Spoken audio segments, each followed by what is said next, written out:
Train train. जैसे ही mobile में घंटी बजी, शारदा जी ने जल्दी से फ़ोन उठाया। देखा तो उनके बेटे राघव का फ़ोन था।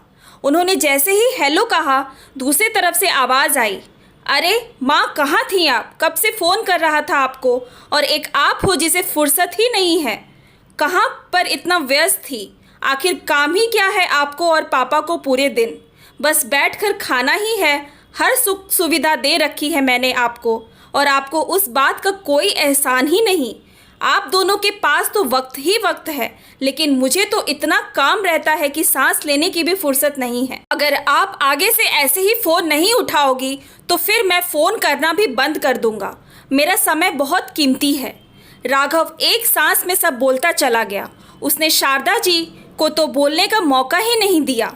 बस वो तो सिर्फ इतना ही कह पाई, नहीं बेटा, फ़ोन करना बंद मत करना। आखिर ये फ़ोन ही तो हमारे जीने का सहारा है। तुम्हारी आवाज़ सुन लेते हैं तो बुढ़ापे में जीने की उम्मीद जगी रहती है। आगे से मैं ध्यान रखूंगी। राघव ने औपचारिकतावश इतना ही पूछा, आप दोनों ठीक हो ना? शारदा जी कुछ पूछती या कहती उससे पहले तो उसने फ़ोन को भी काट दिया।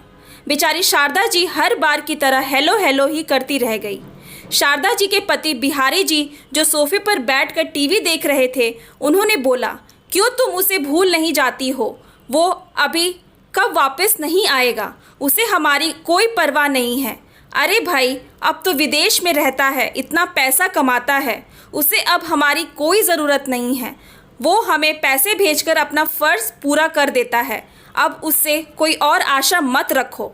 बिहारी जी बोले, शारदा, हमारा राघव कहीं खो गया है और अब हम उसे चाह कर भी ढूंढ नहीं सकते। वो हमसे बहुत दूर चला गया है। हर बार की तरह शारदा जी ने राघव का पक्ष लेते हुए कहा कि आप भी ना कभी अपने बेटे के प्यार को समझ नहीं सके। अरे ऐसा कुछ भी नहीं है, कहीं नहीं खोया है हमारा राघव। देखना एक दिन वो वापस ज़रूर आएगा। और सही तो कह रहा था, वो हम दोनों के पास तो समय ही समय है, लेकिन वो तो काम की वजह से व्यस्त रहता है। मेरी ही गलती थी जो मैंने फ़ोन समय से नहीं उठाया, और अभी भी वो तो फ़ोन रखना ही नहीं चाहता था। ये तो नेटवर्क की वजह से फ़ोन कट गया। बिहारी जी बोले, हाँ, शायद हर बार नेटवर्क की वजह से ही फ़ोन कट जाता है। उन्होंने मन में सोचा, ये बात बिल्कुल सत्य है कि एक संतान माँ पिता के त्याग और प्यार को भूल जाती है, किंतु माता पिता अपनी संतान को प्यार करना नहीं भूलते। वो आजीवन उसकी सलामती की दुआ ही करते हैं। जिस प्रकार शारदा जी राघव की परवाह करती हैं, बस इसी आशा से दोनों पति पत्नी जीवन जी रहे थे कि आखिर एक दिन उनका बेटा विदेश छोड़कर हमेशा के लिए उनके साथ रहने के लिए ज़रूर आएगा। और यही एक उम्मीद थी जिसे मन में रखते हुए दोनों पति पत्नी बुढ़ापे में भी अकेले रह रहे थे। उनके ये उम्मीद तो उस दिन पूरी तरह से खो गई जिस दिन राघव ने उन्हें फ़ोन पर ही फरमान सुना दिया कि वो अब हमेशा के लिए अमेरिका में ही रहेगा और जल्द ही वो शादी करने जा रहा है। शारदा जी तो ये सुनकर पूरी तरह से टूट गई। फिर भी जैसे तैसे खुद को संभाला और बोली, बेटा कोई बात नहीं है, तेरी शादी के सपने तो बहुत देखे थे हमने, लेकिन अगर तुझे अमेरिका में शादी करनी है तो ठीक है, हम वहाँ आ जाएंगे अपने बेटे बहू को आशीर्वाद देने के लिए।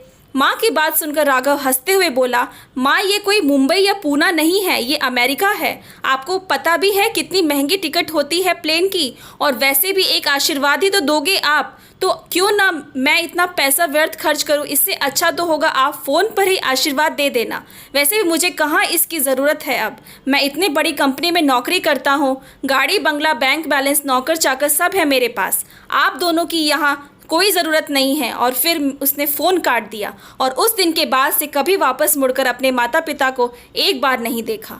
राघव ने उस दिन न केवल अपनी जिम्मेदारियों से मुंह मोड़ा, बल्कि उसने अपने माता पिता की जीने की उम्मीद भी उससे छीन ली थी। वक्त और बाहरी दुनिया की चकाचौंध में उनका बेटा तो पहले ही कहीं खो गया था, लेकिन आज उनके जीने की वो आखिरी उम्मीद भी खो चुकी थी।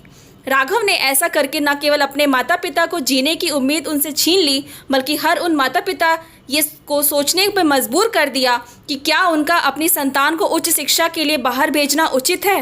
अपने जीवन की एक एक पाई जोड़कर वो अपने बच्चे को पढ़ाते हैं, उनके भविष्य को संवारते हैं, उन्हें इस काबिल बनाते हैं कि वो समाज में खड़े हो सके और बड़े होने पर जब वही संतान उन्हें एक रद्दी पेपर की तरह तोड़ मरोड़ कर फेंक देती है तो उस दिन सिर्फ वो ही नहीं टूटते बल्कि उनके साथ साथ वो उम्मीदें भी टूट जाती हैं जो उन्होंने बच्चों के जन्म से ही बुननी शुरू कर दी थी। वो सारे सपने चकनाचूर हो जाते हैं जो उन्होंने अपने बच्चों के साथ मिलकर देखे थे और साथ ही खो जाती हैं जीवन जीने की वो उम्मीद जिसके भरोसे उन्होंने अपने बुढ़ापे से लड़ने की सोची थी। Thanks for watching. Please like and subscribe my channel.